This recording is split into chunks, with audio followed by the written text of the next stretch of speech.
Yo, what's good, guys? Welcome back to Bucketology, and today we're going to be talking about Zion Williamson and the New Orleans Pelicans. This team, coming into this year, they had big things on their minds. And 6-6 record through 12 games. Look, I know it's not the greatest thing in the world. They've had 8 road games total. They've lost 4 out of their last 6 road games. It's getting a little bit rough early. They're kind of attempting to gel. Willie Green's trying some things, but I do have a proposition for him, or something that I would just like to see a lot more, and that is Point Zion. Zion Williamson, definitely the biggest topic of conversation for the New Orleans Pelicans over the last year or two. Obviously, why wouldn't he be? Number 1 draft pick in 2019. And Zion has obviously had some adversity that he's had to battle through. The injury bug has bitten him, and there was a lot of concern. And the Pelicans made an amazing turnaround last year after it looked like it was going to be another lost season, squeaking into the playoffs and setting themselves up for success in a super promising season this year, coming off of just a great midseason trade to acquire CJ McCollum. You're building up your depth with some awesome young talent, 2 draft picks and an undrafted guy, Jose Alvarado, to boost your bench. Of course, with Herb Jones and Trey Murphy being taken in that draft class, Dyson Daniels coming in this year. You got Larry Nance, Hernan Gomez, Jackson Hayes to back up Jonas Valanciunas in the front court, and Devontae Graham coming off the bench to offer some instant offense shooting. And Willie Green is building a team culture that looks infectious. It looks like it's something that really helped this team grind out last season and build momentum going into the playoffs. They did look like they were totally on the right track coming into this year. Zion is back and he's playing basketball. What more could you ask for? Well, a 6-6 start is probably a little bit underwhelming if we're just looking at the games and what's been going on recently with this team. They've lost 3 out of 4, 4 out of 6, squeaked by the Chicago Bulls thanks to some Brandon Ingram heroics, but losses to the Indiana Pacers, and of course the worst one was last night against the Portland Trail Blazers. No Damian Lillard, no Yusuf Nurkic. You score 95 points, lose at home, and your best player is getting called out and isolated and exposed in front of everybody by Jeremy Grant. It got bad at the end of this game, and to make matters worse, your starting point guard, CJ McCollum, cannot shoot the 3-point shot, is just generally struggling the last few games. Gotta wonder what's up with him.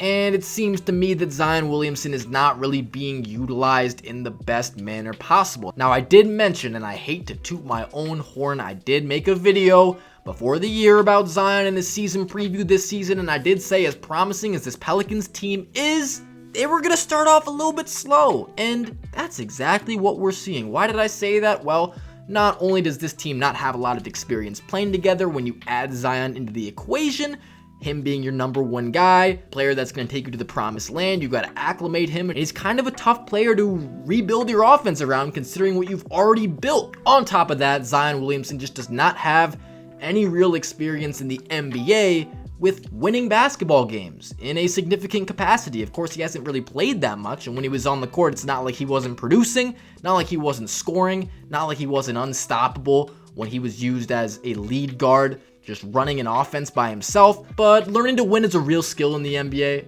something that does take experience and just repetition, and that's just something Zion hasn't had. He hasn't played enough NBA games really to completely understand what he has to do night in, night out. He is fairly inconsistent. Just throughout a game, you'll see him make some great plays and then kind of go missing for a while. And his conditioning, to be fair, it's just not really in the best spot. Sometimes getting up and down the floor. If you're playing a high transition basketball game, if you make him play defense, he's probably not going to have a ton of energy left in the tank by the end of the game. If he's playing heavy minutes, it truly is a question if this guy is ready to play 36-minute games. And the team's center, Jonas Valanciunas, another big body that just is not staying on the court that much. He's only eclipsed 30 minutes in 1 game this year out of the 12 he's played. For a guy that produces so much in terms of points and rebounds, can be a terrorizing low post presence, I was not really sure about the fit with Zion having 2 super big bodies.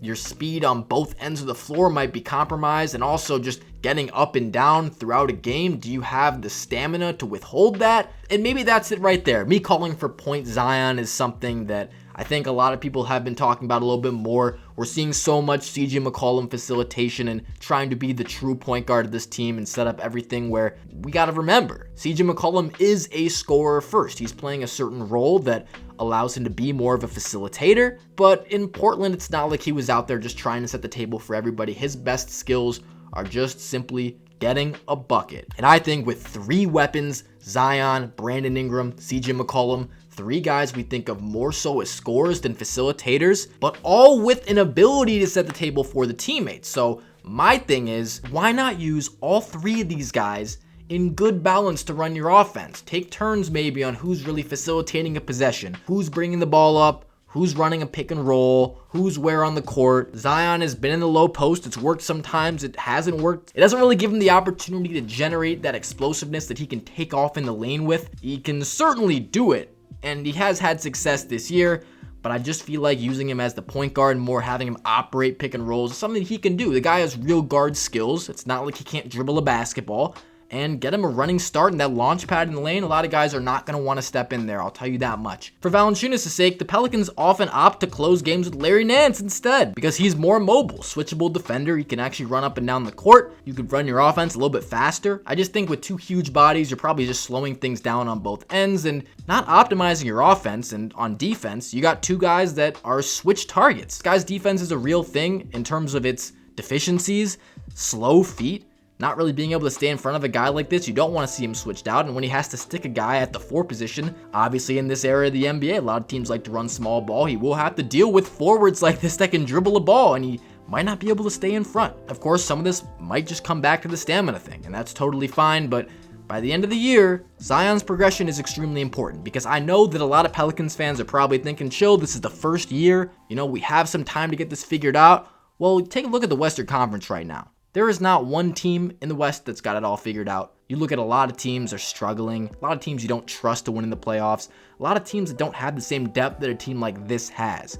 Zion, at his best, we believe to be capable of fulfilling the role of a number 1 on a championship team. His ceiling, he can win a championship, he can win a finals MVP. Maybe we don't expect it to be this year. Guy's only 22 years old. Gotta give him time. The pressure is high, but he's got time to get there. I do agree with that. But Brandon Ingram can be a number 2 on a championship team right now. CJ McCollum, he was the number 2 in Portland. He could be the number 3 on a championship team right now. The Pelicans have a bench. They have depth. They have role players. Herbert Jones can be the guy that doesn't need to score more than 10 points, but he can guard your best guard or wing player right now on any team. So my thing with this team, I think you got to figure out that center position. I don't know if Valanciunas is the answer there, but it starts and ends with Zion. The more looks that he gets all around the court, doing different things, the more you'll know about what he is great at and what will work. But of course, to unleash any strategy that starts and ends with Zion, you need the best version of Zion. You need the best conditioned version of Zion. I don't think we're seeing that right now. Guy can score 20 in his sleep, but it's not to the point where you think at the end of the game he's just going to take over. The other day against the Bulls, it was Brandon Ingram, possession after possession after possession. Zion can kind of get taken out of a game. He can go on these little runs and then just be disengaged. So I'm interested to see if the Pelicans are going to try to make any moves, if they're really going to take advantage of this season. I do think this is the type of year where you got to look at the West and you got to think, hey, we're as good as any of these teams. Top to bottom, we have everything that we need to get out of the Western Conference. That's got to be the attitude from within. So that's going to do it. Let me know what you guys think about the Pelicans. This has been Bucketology, and I'm out.